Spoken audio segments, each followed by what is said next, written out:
নমস্কার বন্ধুরা, কেমন আছো সবাই? আজকে তোমাদের জন্য আমি কাঁঠাল বিচির পিঠা রেসিপি নিয়ে আসলাম। আমি কাঁঠাল বিচিটাকে ছুলে নিয়েছি। ছুলে এটা আমি সেদ্ধ করে নেব গরম জলে।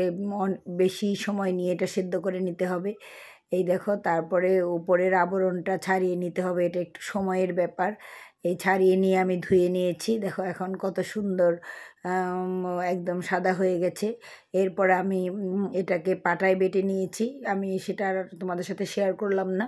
এরপর আমি এটাকে কাই করে নেব রুটির মতো। একটু লবণ দিয়ে দিলাম আর 1 চামচ চিনি দিয়ে দিব।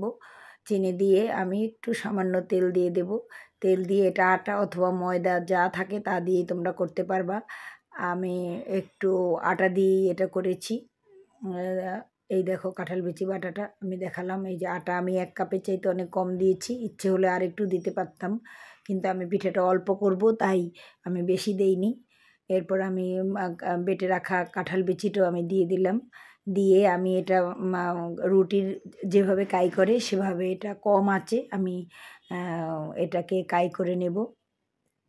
কাই করে এটাকে ভালো করে আমি মেখে নেব। সেটা আমি দেখাচ্ছি তোমাদের। আমি একটা প্লেটে ঢেলে নিলাম। ঢেলে দেখো আমি কিভাবে বেশ কয়েক মিনিট খুবই সময় নিয়ে একটু করতে হবে, না হয় মইনটা ভালো না হলে কিন্তু পিঠাটা ভেঙে যাবে।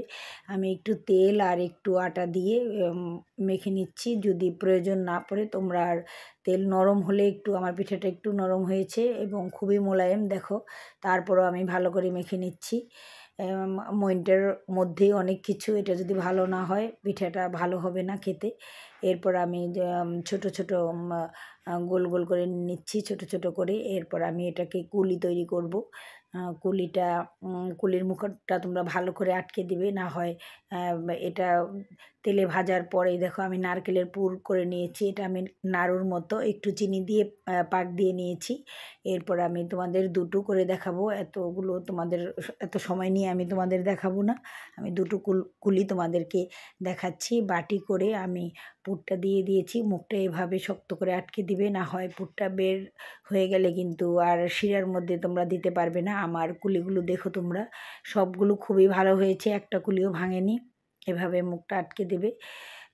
আর এই পিঠাটা সব সময় আমরা খাই না, শুধু কাঁঠালের সিজনেই আমরা খুব একটা করি না। 3-4 বার আমাদের করা হয়, সময় লাগে আর করতে অনেক একটু ঝামেলাই, খেতেও অনেক ভালো। এই পিঠাটা কখনো তৈরি করে যদি খাও তোমরা বুঝতেও পারবে না যে এটা কাঁঠাল বিচির পিঠা। খুবই টেস্টি এবং এত রসালো, শিরায় দিলে খুবই খেতেও অনেক টেস্টি হয় পিঠাটা। আমার কুলিগুলো করা হয়ে গেছে। এরপরে আমি শিরাটা করে নেব। হ্যাঁ, সেটাও আমি তোমাদের দেখাচ্ছি কিভাবে। শিরাটা একটু বেশি ঘন করবে না, কারণ এই কাঁঠাল বিচিটার মধ্যে শিরা বেশি টেনে নেয়, তাই শিরাটা তোমরা একটু পাতলাই নামিয়ে নেবে। এই দেখো আমি 2টো এলাচ দিয়ে দিলাম আর 1 চিমটি লবণ দেব আর চিনি দিয়ে দিলাম। ছোটো কাপের 1 কাপ, আমার এটা বড় কাপ, আমি 1/2 কাপ দিয়েছি। এই চিনিটা এইভাবে যখন একটু কালার চলে আসবে একটু ঘি দিয়ে দেবে সুন্দর ফ্লেভারের জন্য। ঘি দিয়ে এই আমি নামিয়ে নিলাম শিরাটা। এরপর কম আঁচে, দেখো আমার আঁচ কত কম, আমি উনানে কম আঁচ দিয়ে দিয়েছি। এরপর কম আঁচে তোমরা পিঠাটা এভাবে ক্রিম কালার করে ভেজে নেবে, কারণ এটা কালো করে ভাজলে ভালো লাগে না দেখতে। এটা ক্রিম কালার করলেই ভালো লাগে পিঠাটা। এই পিঠা আমি যাকে খাইয়েছি সে কখনো বলতে পারেনি যে এটা কাঁঠাল বিচির পিঠা। তোমরা যদি না বলো কেউ খেয়ে বুঝতেও পারবে না এটা কাঁঠাল বিচির পিঠা। আমার পিঠা মোটামুটি ভাজা হয়ে গেছে। পিঠাটা ভেজে রাখার পর তোমরা পিঠাটা খুব বেশি সময় শিরায় ডুবিয়ে রাখবে না, তাহলে পিঠাটা ভেঙে যাবে। আমি সেটাও তোমাদের সাথে আমি এখন শেয়ার করছি। পিঠাটা আমি কীভাবে শিরায় দিয়ে দেব। আমার দেখো পিঠাগুলো কত সুন্দর হয়েছে দেখতে। এই দেখো আমি শিরায় দিয়ে দিলাম। শিরায় দিয়ে আমি 30 মিনিটের বেশি রাখবো না, 30 মিনিট পরই আমি শিরা থেকে সেটা তুলে নেব। আমি শিরায় দিয়ে আমি ঢেকে রাখবো 30 মিনিট। আমি একটা থালা দিয়ে ঢেকে রাখলাম। 30 মিনিট পরেই দেখো আমি থালাতে তুলে নিয়েছি পিঠাটা।